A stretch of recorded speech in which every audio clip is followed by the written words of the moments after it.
আসসালামু আলাইকুম রহমতুল্লাহি ওবরকাতুহ। সম্মানিত দর্শক, বাংলাদেশের সাবেক পররাষ্ট্রমন্ত্রী ডক্টর মোমেন, তার একটি সাক্ষাৎকার দেখলাম। বেশ হাসি খুশি, প্রাণোচ্ছল এবং অনেকটা আশাবাদী প্রকৃতির মানুষ তিনি। এবং যতদিন তিনি ক্ষমতায় ছিলেন ওরকম নেতিবাচক কোনো বিষয় তার সম্পর্কে শোনা যায়নি। ঘুষ, দুর্নীতি, মারামারি, কাটাকাটি, হানাহানি এ সকল বিষয়াদি তার ডিকশনারির মধ্যে নেই। সিলেটের মানুষ, জনাব আবুল মাল্লা আব্দুল মহিদ সাহেবের ছোট ভাই। প্রথম জীবনে তিনি শিক্ষকতা করেছেন ঢাকা বিশ্ববিদ্যালয়, পরে বিভিন্ন আন্তর্জাতিক সংস্থায় চাকরি করেছেন। আপাতমস্তক একজন নিরেট ভদ্রলোক মানুষ। তো যারা তাকে দেখেছেন দেখবেন যে তার মাথায় দীর্ঘদিন পর চুলা ছিল, এখন তিনি পুরো টাক মাথা করে ঘুরে বেড়ান, মুখে দাড়ি রেখেছেন। এবং তিনি যখন মন্ত্রী ছিলেন তখন যে তার চেহারা সুরত ছিল তার সাথে এখন তার চেহারা সুরত ভালো হয়েছে। বাংলাদেশে একসময় নামকরা সাংবাদিক সুলতানা রহমান, তার যে একটা পডকাস্ট রয়েছে সেখানে তিনি যে সাক্ষাৎকার দিয়েছেন, সেখানে তার বাংলাদেশে পালিয়ে থাকা, বাংলাদেশ থেকে যাওয়া, তারপরে নাপিত দিয়ে চুল কাটানো, দাড়ি রাখা, অসাধারণ চমৎকার করে তিনি সেই বিষয়গুলো বর্ণনা করেছেন। আমি সেই বিষয়গুলি নিয়ে কথা বলবো না।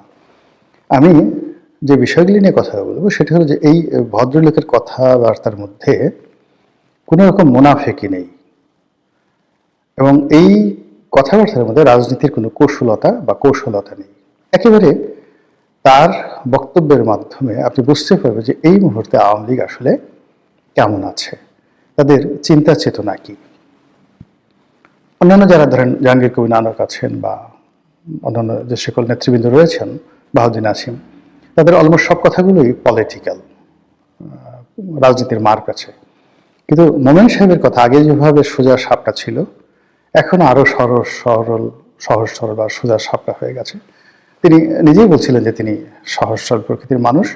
তিনি বাংলাদেশে অনেকদিন পালিয়েছিলেন এই কারণে যে তার একটা আত্মবিশ্বাস ছিল যে যেহেতু তিনি কোনো অন্যায় করেননি, কর্মজীবনে কাউকে মারেননি, কারোর বিরুদ্ধে একটা মামলা করেননি, কাজেই তিনি কেন পালাবেন। কিন্তু পরবর্তী তিনি যখন দেখলেন যে তার বিশ্বাসের সঙ্গে আসলে মিলছে না, অনেক কিছু বাংলাদেশে ঘটছে যেখানে নিরপরাধ লোকগুলো মামলা মোকদ্দমায় ফেঁসে যাচ্ছেন, তখন তার স্ত্রী মহোদয়া তাকে যে প্রেশার ক্রিয়েট করলেন, বুদ্ধি দিলেন এবং সেই বুদ্ধি অনুযায়ী তিনি একেবারে পালাতে পেরে ভীষণ রকম আনন্দিত। তো যেটা আলোচনা করবো আজকের এই ভিডিওতে, তিনি তার সেই সাক্ষাৎকার একটি জায়গাতে বলেছেন যে ডক্টর মোহাম্মদ ইউনূসের উচিত খুব দ্রুত বাংলাদেশ থেকে চলে যাওয়া এবং একটি তত্ত্বাবধায়ক সরকারের হাতে ক্ষমতা দিয়ে। এই একটা ঘটনা। দ্বিতীয় ঘটনা তিনি বলেছেন যে এখন নির্বাচন হলে, যে কোনোভাবে নির্বাচন হোক না কেন, সেই নির্বাচনে আওয়ামী লীগ বিজয়ী হবে। আর আওয়ামী লীগ যদি বিজয়ী হয় তাহলে তো ডক্টর মোহাম্মদ ইউনূস যেতে পারবে না। আওয়ামী লীগের যারা লোকজন আছে তারা তাকে পিটুনি দেবে, ওই আগের মতো তারা তাকে পিটুনি দেবে। এই যে কথাগুলো, এই কথাগুলো নিয়ে মূলত আমার একটা, যাকে বলা হয় নতুন ক্যালকুলেশন, সেটা হলো আওয়ামী লীগের যত লোকের কথাবার্তা আমি শুনেছি বা যত লোকের সঙ্গে আমার পরিচয় আছে, কথাবার্তা হয়েছে, একজন সিঙ্গেল লোক আমি পেলাম না যারা মানে গত 15 বছরের কোনো কর্মকাণ্ডের জন্য শেখ হাসিনাকে দায়ী করেন। কেউ নাই। তারা সবাই দায়ী করেন, যেমন সালমানের রহমানকে দায়ী করেন, আনিসুল হককে দায়ী করেন, ওয়াইদুল কাদেরকে দায়ী করেন, অন্যান্য যারা দলের মধ্যে দুর্নীতি করেছেন তাদেরকে দায়ী করেন। কিন্তু শেখ হাসিনা, শেখ রেহানা, জয়, পুতুল, তাদের সম্পর্কে একটা সিঙ্গেল শব্দ আজ পর্যন্ত কেউ করেননি। 2 নম্বর হলো যারা পালিয়েছেন, সবকিছু হারিয়েছেন, এটা নিয়ে তাদের কোনো আফসোস নেই। তারা খুব দ্রুত ফিরতে চান, আর এই ফেরার জন্য তারা এক বুক আশা নিয়ে বসে আছেন। আর তাদের যে মিনতি, তাদের যে আকুতি, সবই আওয়ামী লীগকে নিয়ে, সবই শেখ হাসিনাকে নিয়ে। দরকার হলে 10 বছর পরে থাকবেন। আমি অনেককে বলি যে আপনি তো 20 বছর আগে ফেরত আসতে পারবেন না, তখন বলে হয়তো মরেই যাবো, 20 বছর তো বাঁচবো না। কিন্তু তাই বলে একবারও শেখ হাসিনাকে, বঙ্গবন্ধুকে, আওয়ামী লীগকে গালি দিয়েছে এরকম কোনো লোককে আমি এখন পর্যন্ত পাইনি। This is very significant. যারা আওয়ামী লীগের বিরুদ্ধে, যাকে বলা হয় ন্যারেটিভ দাঁড়া করাতে চাচ্ছেন, যারা আওয়ামী লীগের বিরুদ্ধে রাজনীতি করতে চাচ্ছেন, তাদের জন্য এটা একটা হুঁশিয়ারি শব্দ যে একটা একক নেতৃত্বের প্রতি কোনো রকম গ্রুপিং ছাড়া, কোনো রকম বিকল্প ছাড়া পুরো 35% আওয়ামী লীগের যারা ভোটার আছে তারা তাদের দেহ, মন, মানসিকতা, চিন্তা চেতনা শেখ হাসিনা, শেখ রেহানা, জয়, পুতুল এই পরিবারের উপর তারা নিবদ্ধ করে রেখেছেন, যেটি বিএনপির ক্ষেত্রে হয়নি। বিএনপির বহু মানুষ যারা বেগম জিয়াকে ভালোবাসতেন তারেক রহমান সাহেবকে ভালোবাসতেন না, যারা তারেক রহমান সাহেবকে ভালোবাসতেন তারা বেগম জিয়াকে বা তার লোকজনকে ভালোবাসতেন না। আবার তারেক রহমান সাহেবের সঙ্গে যাদের বনিবনা হতো না তারা ক্ষমতার জন্য, পদ পদবীর জন্য সামনে থাকতেন বা আছেন, কিন্তু পেছনে পেছনে কটূক্তি করতে ছাড়তেন না। কিন্তু সেটা আওয়ামী লীগের লোকদের মধ্যে দেখা যাচ্ছে না। তারা কেউ বলছে না শেখ হাসিনা আমাদের ছেড়ে কেন পালালেন, তিনি তো বিদেশে হাজার হাজার কোটি, লক্ষ লক্ষ কোটি টাকা পাচার করে এখন পায়ের উপর পা তুলে দিল্লিতে রাজার মতো আছেন, আর আমরা ভিখারির মতো এখানে পড়ে আছি, মামলা খাচ্ছি, মোকদ্দমা খাচ্ছি, আরো কত কি বলতে পারতেন না? কেউ বলছেন না, সিঙ্গেল ওয়ান নেই। This is very very significant. Thirdly হলো যে শেখ হাসিনার দৃঢ়তা, আপনি এটিকে কনস্ট্যান্ট বলতে পারেন ইংরেজিতে, এবং কনসিস্টেন্সি, মানে তিনি যে কথাগুলো বলছেন সেই কথার উপরে তিনি স্থির আছেন, ফ্লাকচুয়েট করছেন না। আর যে কথাগুলো বলছেন ধারাবাহিকভাবে, কনসিস্টেন্সলি যেটিকে বলা হয়, ধারাবাহিকভাবে একই কথা বলে যাচ্ছেন। আমরা আশা করেছিলাম যে তিনি বিএনপির সঙ্গে একটা সমঝোতার চেষ্টা করবেন, তারেক রহমান সাহেবের সম্পর্কে ইতিবাচক কথাবার্তা বলবেন, কিন্তু যে না, ওই যে তারেক রহমান সাহেবের আম্মা মারা যাওয়ার পর তার প্রতি যে শোক জানিয়েছেন বা তার সঙ্গে কথা বলেছেন বলে আমরা যেটা শুনেছি ওই পর্যন্তই। কিন্তু এরপরে আবার তার যে রাজনীতির চিরাচরিত আক্রমণাত্মক ট্রেন্ড, সেই জায়গাটিতে তিনি আছেন।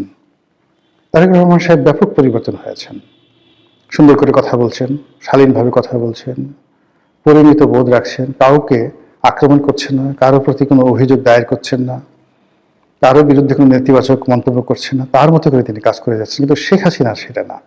অর্থাৎ তারেক রহমান সাহেবকে যারা বিভিন্ন রকম নেতিবাচক আলাপ আলোচনা করতেন তার সম্পর্কে, তাদের বক্তব্য হলো যে তাদের নেতার ব্যাপক পরিবর্তন হয়েছে। কিন্তু শেখ হাসিনার একেবারে ঘোরতর শত্রু যারা আছে তারাও বলতে পারবেন না যে শেখ হাসিনা তার অতীত যে কর্মকাণ্ড বা চরিত্র বা তার যে ভাবমূর্তি, অভিব্যক্তি, কোনো জায়গা থেকে এক সুতা, 1 সেন্টিমিটার বা 1 মিলিমিটার তিনি মানে নিজেকে পরিবর্তন করেছেন। তিনি আগের মতোই আছেন। কারণটা কি? কারণটা হলো যে তার কাছে এখনো মনে হচ্ছে যে শি ওয়াজ রাইট, তাকে অন্যায়ভাবে হটানো হয়েছে। দ্বিতীয়ত, তিনি যে রাইট বা তিনি সঠিক পথে ছিলেন, কারণ হলো যে তার সরকার টানা 15টি বছর এই দেশটা পরিচালনা করছে, আর এই সরকার এত সব বুদ্ধিজীবী নিয়ে, এত সব দেশি বিদেশি বান্ধব নিয়ে, আমেরিকার সমর্থন নিয়ে 17 মাসে 17 বালতি পানি খাওয়ার পরেও কোনো কিছুতেই তারা কুল কিনারা পাচ্ছেন না। তো সেক্ষেত্রে শেখ হাসিনা এই জিনিসগুলো দেখে মনে হচ্ছে যে তিনি হয়তো রাইট আছেন। এই যে আমি এখানে যে শব্দটি ব্যবহার করেছি, শেখ হাসিনার মোনাজাত, মোনাজাত মানে ডিজায়ার, তিনি কি প্রতিজ্ঞা করেন, তিনি কি ডিজায়ার করেন, কি আশাবাদ ব্যক্ত করেন, কি প্রার্থনা করেন।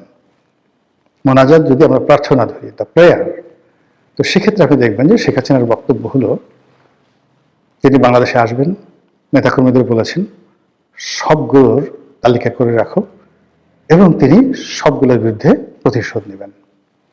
তার দৃঢ়তা এমনই যে তিনি নেতাকর্মীদের বলার চেষ্টা করছেন যে আমি অতীতে যা কিছু বলেছি প্রত্যেকটা জিনিস করে ছেড়েছি, ইনশাল্লাহ আগামী তো এই জিনিসগুলো আমি করে ছাড়ব। এই কথাগুলো কিন্তু মানে রাজনীতির কথা নয়, বা এই কথাগুলো কথার কথা নয়, বা এই কথাগুলো তার নেতা কর্মীদেরকে উজ্জীবিত করার জন্য নয়। আমার কাছে এটা মনে হচ্ছে যে শেখ হাসিনা এমনই, প্রথম থেকেই তিনি এইভাবেই আক্রমণাত্মক কথা বলছেন সব সময়। আমি অন্তত 81 সন থেকে তাকে যেভাবে দেখেছি, মানে যখন ঢাকা বিশ্ববিদ্যালয়ে মানে কি বলবো ছাত্রলীগ ছাত্রদল মারামারি হতো, এই বিষয়গুলো শেখ হাসিনা নিজের হাতে হ্যান্ডেল করতেন। কার আর্মস দরকার, কার অ্যামুনেশন দরকার, কার গুলি দরকার, কার বোমা দরকার, কে কয়টা মারবে, কে কোন জায়গায় কি করবে, এই পুরো জিনিসগুলো তিনি নিজের হাতে তদারক করতেন। এবং এটা এখন তো ওপেন সিক্রেট হয়ে গেছে। তো সেই জায়গা থেকে তার কোনো বিচ্যুতি হয়নি, তিনি আগের মতোই এরকম কাজগুলো করে যাচ্ছেন। ফলে যতদিন তিনি সুস্থ আছেন, সবল আছেন, এই রাজনীতির ময়দানগুলো সংঘাতপূর্ণ হবে, প্রতিহিংসা আরো বাড়বে এবং কোনো অবস্থাতেই শেখ হাসিনার যারা প্রতিপক্ষ তারা উনি যতদিন আছেন সুস্থ থাকতে পারবেন না। এমনকি আওয়ামী লীগের যে সমস্ত লোকজন রয়েছেন তারাও সুস্থ এবং সুস্থির থাকতে পারবেন না। এর কারণ হলো যে এটা আমি এখন কিভাবে বলবো, ধরুন আওয়ামী লীগের লোকজন শান্তিপূর্ণভাবে একটা মিছিল করলো, তো তারা জানে মিছিল হচ্ছে, শেখ হাসিনা দিল্লি থেকে গোপনে তার 2 জন কর্মীকে বলল মারো বোমা, বোমা মারলো, একটা দুর্ঘটনা ঘটে গেল, মামলা হলো এবং সেই মামলায় ওই আওয়ামী লীগের যারা লোকজন আছে তারা পাইকারি হারে সবাই পড়ে গেল। এবং এই ঘটনা বিএনপির ক্ষেত্রে হয়েছে, হয়তো স্যাবোটাজ করা হয়েছে বা বিএনপি কোনো নেতা করেছেন, কিন্তু মির্জা ফখরুল শুধু একটার পর একটা আসামি হতেই আছেন, মোয়াজ্জেম হোসেন আলাল আসামি হচ্ছেনই, কোথাও কিছু হলেই হাবিবুর নবী খান সোহেল তাকে আসামি করতেই হবে, এরকম একটা ট্রেন্ড চালু হয়ে গিয়েছিল। কিন্তু আসলে যে কে ঘটনাটা ঘটিয়েছে, এটা কি ডিজিএফআই করেছিল, আওয়ামী লীগ করেছিল, ছাত্রলীগ করেছিল, নাকি বিএনপির হাইকমান্ড থেকে কেউ করেছিল, ইট ডাজ নট ম্যাটার। কিন্তু বিএনপির যারা সাধারণ নেতাকর্মী তারা কিন্তু এই অসংখ্য মামলা যে মোকদ্দমায় তারা জড়িয়ে পড়েছেন তার পিছনে কিছু না কিছু এরকম ঘটনা ছিল যেটাকে আপনি স্যাবোটাজ বলতে পারেন। তো বিএনপির মধ্যে যদি কেউ থাকে বা বিএনপির বিরুদ্ধে কেউ থাকে, বাইরে কেউ থাকে, সেটা ভিন্ন প্রসঙ্গ। আওয়ামী লীগ এই সমস্ত কাজকর্ম করে অনেকটা ডিক্লেয়ার দিয়ে এবং শেখ হাসিনা নিজে। তো কাজেই সামনে যে রাজনীতিগুলো আসছে সেই রাজনীতিতে কতটা প্রতিহিংসা হতে পারে, সেই রাজনীতিতে কতটা যাকে বলা হয় অবিশ্বাস, অনাস্থা থাকতে পারে, আশা করি আপনারা বুঝতে পেরেছেন। মহান আল্লাহ আমাদের সবাইকে হেদায়েত দান করুন এবং হেফাজত করুন। আসসালামু আলাইকুম ওয়া রাহমাতুল্লাহি ওয়া বারাকাতুহু।